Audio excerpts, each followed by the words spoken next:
Hello, everybody, and welcome back to another episode of the Daily Crypto News. And I hope you guys are all enjoying your day. I surely am, and I also want to remind you guys that we're doing a massive 2,000 XRP giveaway.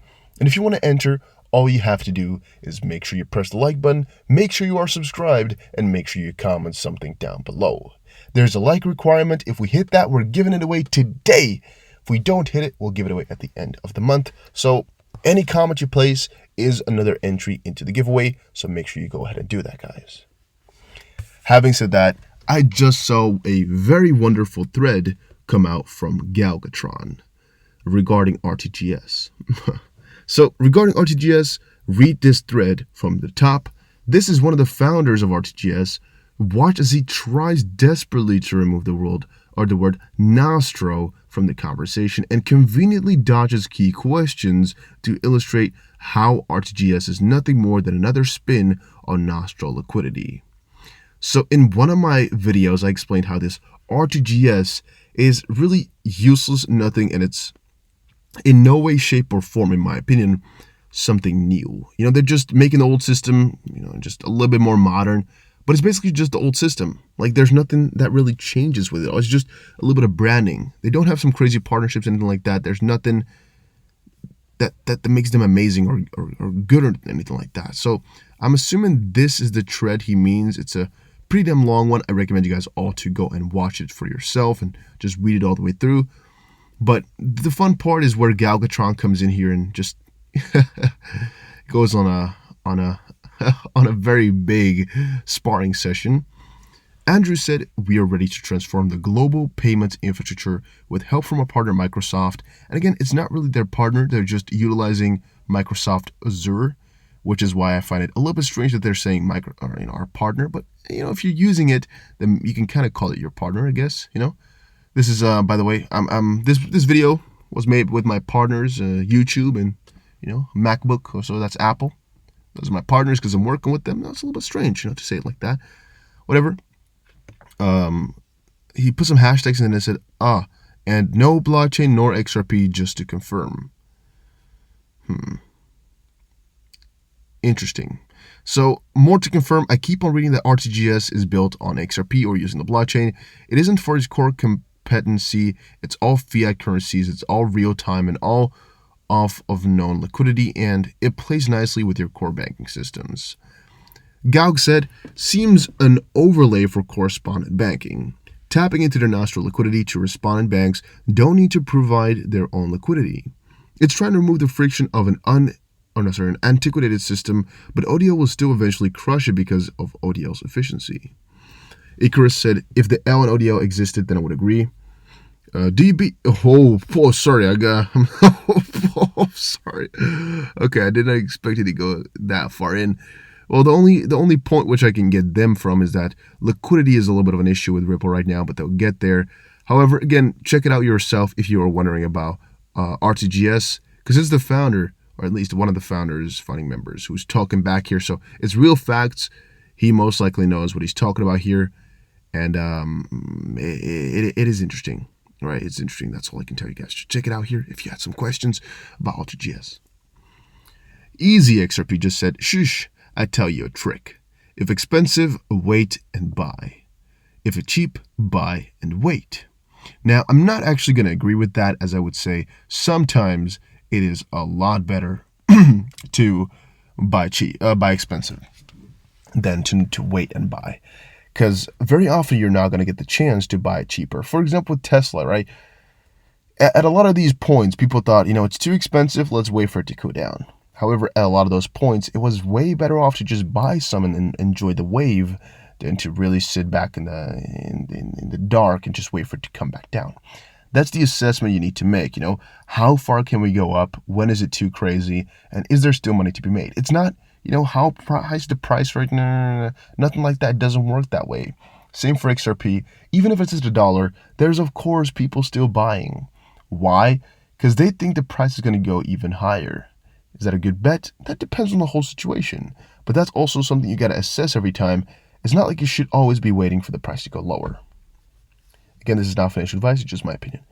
All right, then DAI just posted XRP escrow is monetary policy. The financial history books will be written about this, and I'm a little bit confused with why exactly he shared this. It's an article from 2017, and it is basically just an explanation of what the escrow really is all about. And he compares and draws the parallel to monetary policy, which I find interesting because I can see where he's getting it from. However, we're making some big assumptions here with what Ripple's plans are and really how it all works out. So basically, with this parallel, what we're drawing here, he's kind of saying, with the system how it's normally done, you have, for example, a central bank which can operate monetary policy, which is just to kind of mess around with the money supply, right? And he draws that to Ripple, which has the XRP and escrow, which could be seen as money that's not in velocity or not in the circulation. So basically money with velocity of 0, and they can pump it in, which will increase the money supply, or in this case, the XRP supply, which is then called monetary policy, right? What he's saying is very true about XRP escrow being monetary policy, because they can enter and remove XRP from the circulation, basically being being monetary policy. However, is that really good? Because then Ripple kind of becomes a central bank in that sense, right? Which is kind of crazy because we never really think or talk about Ripple in that sense. And I also don't know if that's really their plan to act as a central bank and do things in that fashion. I just don't know if that would be correct to state and how far they want to take that. I know these cross-border things are just their first vertical, but is becoming a central bank one of their things they want to do? I don't know about that, which is why I don't know if I should be going further with that one. This one I talked about earlier by the Bearable Bull. He said every 20-25 years something massive happens. Maybe it's going to be XRP for all of us right now. But XRP Turtle came in and said, how I'm feeling with my XRP bags, waiting for the rest of the world to FOMO in. And it's basically just a little bit of a picture of somebody on the moon right now, which I found pretty fun and interesting to take a look at. Because if you think about it, guys, it could be that this is what the situation is going to be looking like really shortly here. We're all just lonely on the moon waiting for these prices to catch up and the people to catch up. However, it's not like I know anything more than you guys. It's not like the price is obviously going to rise in the next 1 or 2 days or something like that. I really can't tell. All I know, though, is that I think we're in a very good position. And eventually, a lot of people are going to try to catch up. But we're already there. Status just posted on Twitter, or maybe it's Status. I don't actually know. XRP is 57,000 times more efficient than Bitcoin. Just had to reiterate and tell you guys again that sustainability is going to become a bigger and bigger issue. And together with a couple of the videos I made earlier, you saw that gold had some problems with storage. We, of course, know there's some problems with Nostro Vostro and the whole system. And all of those things are mostly so because we want to work more efficiently. And that is when people ask me the question of which coins will survive, a very big question that is going to come up and come up again. What coin is efficient? What coin has longevity? And really, what coin is useful? What coin really solves a big problem that hasn't been solved by any other of them? And Bitcoin really does not tick any boxes there. It's just really innovative because it's the first one and they kind of set a new standard for things, right?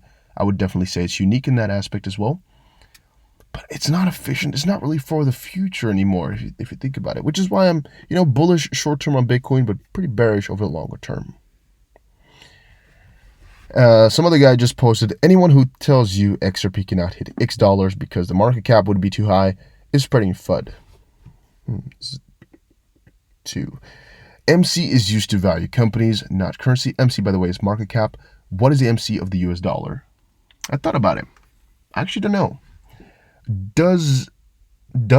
Oh wait, actually MTG here says that they don't even, do they publish any numbers on the circulating supply of the US dollar and how much is being printed every day? Can we as citizens or as people of the world look that up? Is that so for any currency? Can we look it up, or is that like hidden? I don't even know about that one, which is kind of crazy because I have talked so much about banks in my life. I have no idea if you can actually see the circulating supply of the US dollar somewhere. I'm gonna look that one up tonight. I wanted to do it for this video, but I forgot. So I guess I'll do it tonight. update you guys tomorrow whether you can or cannot do. It's an interesting thing to think about. Then Status also posted 50 million in 3 seconds for 30 cents, possible with XRP. So Michael Arrington has posted, and I don't know when, 2018, it's some blockchain and banking TechCrunch disrupt. We moved $50 million worth of XRP into a company in 3 seconds and it cost 30 cents. There's no way to do that with fiat or Bitcoin, which is something I sometimes think about, you know. Right now we're at such a situation where, of course, they can use some other crypto, but since XRP has the whole rails attached to it from Ripple, that's what's making it efficient as well. If Ripple picked another currency, it would probably work as well. But it's about the idea here that with XRP and what Ripple is doing, you can send so much money for so little, and same for holding and everything. DAI said, bought the dip on XRP, XLM, and gold this weekend. Nothing stops what's coming. Nothing is the truth. All right, I'm personally of that opinion as well, that all is going to be big from here on out. It's just a little bit of a waiting game, but eventually, we've already kind of hit it big, in my opinion. And then Jeff Hardy has said, another little fun post, pay my bills or buy the dip. Yeah, I think that's one of the big way-offs that a lot of crypto guys have right now. What should we do? You know, should we be buying in heavily or what? Even though prices have already recovered for some coins, XRP has not even recovered that much, so there's still some buying dip opportunity. Or are we just going to pay off things and buy goodies, you know, or are we going to buy the dip? What do we do, guys? What do we do? Pretty damn fun. But guys, that was it for today's video. Hopefully you all enjoyed it. If you did, make sure you press the like button and subscribe, and I would definitely see you guys again in another crypto video.